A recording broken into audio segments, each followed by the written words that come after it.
When traveling in Florida and the Southeast, you'll notice the Seminole languages of Creek and Miccosukee are found everywhere. These names carry a special place in the hearts of our ancestors.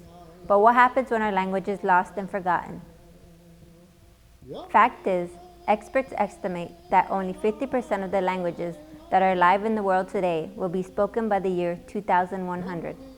This includes Creek and Miccosukee. Both languages contain sentence structures and sounds that do not exist in English. Let's find out what some of these names mean to the tribal members in both languages. Okeechobee is the Miccosukee language, meaning big water. Okeechobee. I say Haja would be the word for moon. I've heard of Ocala, but not quite too sure on what it means. Ocala. My grandparents used to reside up there. I'm not too familiar what it means. I mean, there was a time, but I need to research it again. It means spring, and it's also a place. It's not surprising that not everyone knows the meaning of all the words. That's why it's important to continue our culture's existence. We looked into what's being done in our schools to continue this important heritage. My name is Myra Frank. I'm from Trail, Miccosukee, and I'm Otter Clan.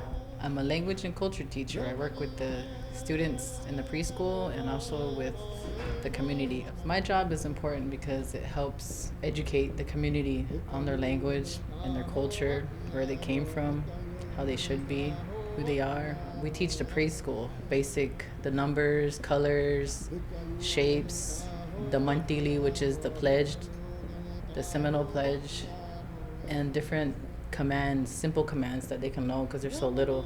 It's easier for them to pick up on stuff now. I think it is very important for the youth to know the language because it's who they are, it defines them, because really you don't have your language, you kind of really don't know who you are. I'm going to sing Twinkle Twinkle Little Star in Miccosukee.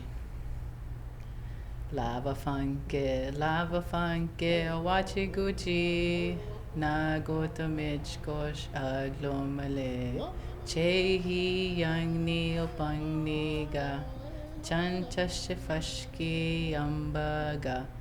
Lava fanke, wachi gucci, na gota mijkosh aglomale. As you heard, our schools are vital teaching tools for our children. However, there are some things that are not found in books, but they are just as important with our education. The Seminole Channel sat down with fellow tribal members and discovered how they learned Creek or Miccosukee.